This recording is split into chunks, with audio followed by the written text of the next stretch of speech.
Rumble, rumble, young man, rumble. Ladies and gentlemen, welcome to Mittons MMA, also with MMA Daily.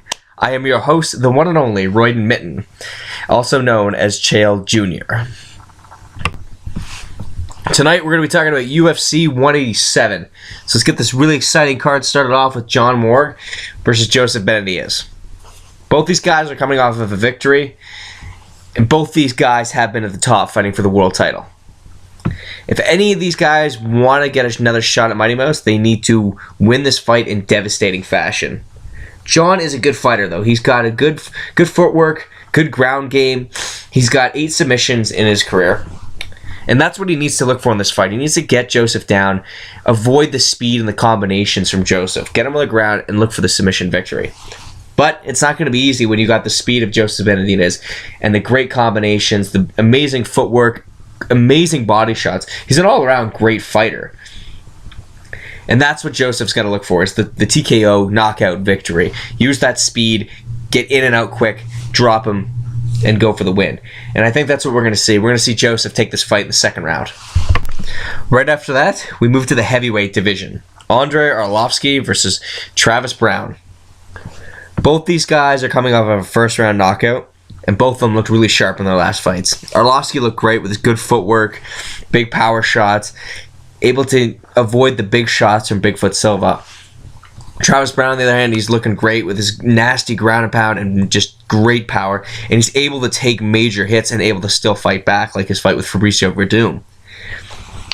For Arlovski to win this fight, he's got to do what he did in his last fight. Avoid the power shots, use footwork, get in and out, use some combinations, and look for that knockout. He's got 16 knockouts in his career. Travis Browne, on the other hand, he's got to use that power. Just make Arlovski feel uncomfortable, push the pace, get him to the ground and pound him, and look for that victory.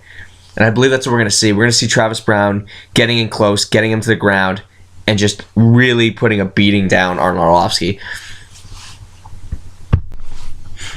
And now we're going to move to the potential fight of the night. Donald Cowboy Cerrone versus John Makdessi.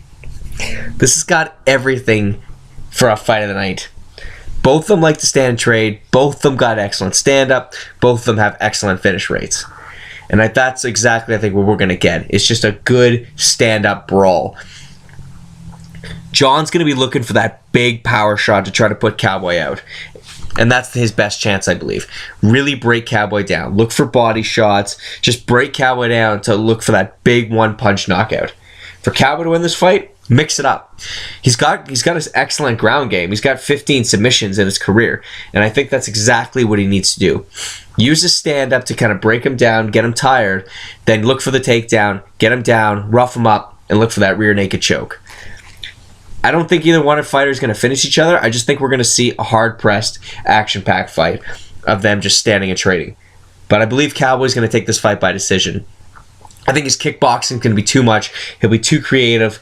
He'll keep John on the outside just enough that he won't be able to get in and unload those power shots. But in the end, I think it's going to be a victory for the fans. I think this is going to be an excellent fight. And now we move to the middleweight title. The fight we've been waiting for over a year. Vitor the Phenom Belfort taking on Chris Weidman. Vitor has been looking excellent in his last 3 fights. 3 knockouts. His last win was over Dan Henderson. He's the first guy ever to knock Dan Henderson out. The problem is Vitor hasn't fought since November of 2013. That's a long time. You know, we could see potential ring rust. And obviously the huge controversial issue of the testosterone replacement therapy. Is that going to be a factor in this fight? A lot of people are saying no. And it is possible. Vitor's hands are still incredibly fast. He's got vicious power. And that's what he's got to use against Chris Weidman to take the title that night. Is that he's got to use that speed. He's got to get in fast. Use kicks. Break him down as fast as he can. And then knock him out in the first 2 rounds. I don't think he's going to have the cardio to go a full 5-round fight. Weidman, on the other hand, I believe he's got to fight like Randy Couture.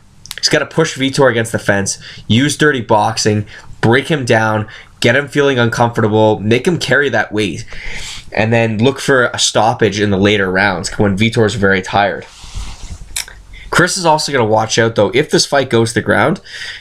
Vitor's got an incredible guard, and we saw that against John Jones when he went for the armbar.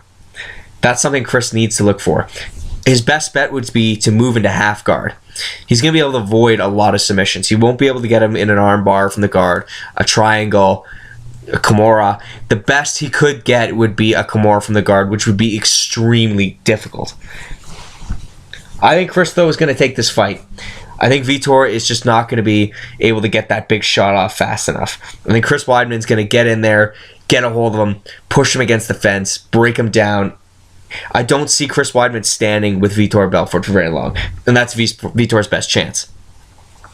I believe we're going to see a victory in the 4th round. We're going to see a TKO stoppage from Chris Weidman, or potentially a doctor stoppage, like his corner will not let Vitor go out again. I just think Vitor's going to gas, and Weidman's going to be way too much for him. But I'm not going to count on Vitor. Vitor's got that puncher's chance, and he's got those kicks. And he could kick Weidman in the head and drop him. So, all in all, it should be an exciting fight. Finally, on Saturday night, we're going to hear the words and a new light heavyweight champion of the world. This is a great opportunity for Daniel Cormier to get redemption. And for Rumble, this is a great opportunity to show that he's truly evolved as a fighter. Going from a guy that was missing weight at 170 to now being the #1 contender in the light heavyweight division. DC's coming off of his first loss of his career against John Jones, and Rumble's coming off of a big win against Alexander Gustafsson. For DC to win this fight, he's got to use that Olympic wrestling, get in close, drag him to the ground, beat on him, fight him a lot like Dan Henderson. Avoid being hit with the big shots, and then once he's tired, look for a submission, or maybe step up the ground and pound and get a TKO victory. Rumble, on the other hand, he's got to fight like he did against Phil Davis. Use that wrestling defense, keep the fight on the feet, get some good jabs going, get some good combinations, and look for that big knockout win, which Rumble has the power to do. He's coming off of 2 big knockouts in a row against Gustafsson and Little Nog. DC's probably going to win this fight because the wrestling might be too much for Rumble. If DC fights like that, like he did against Dan Anderson, we're going to see DC take the title home. But if Rumble can fight smart and avoid being taken down, keeping the fight on the feet, Rumble could win this fight by knockout in the early 1st or 2nd round.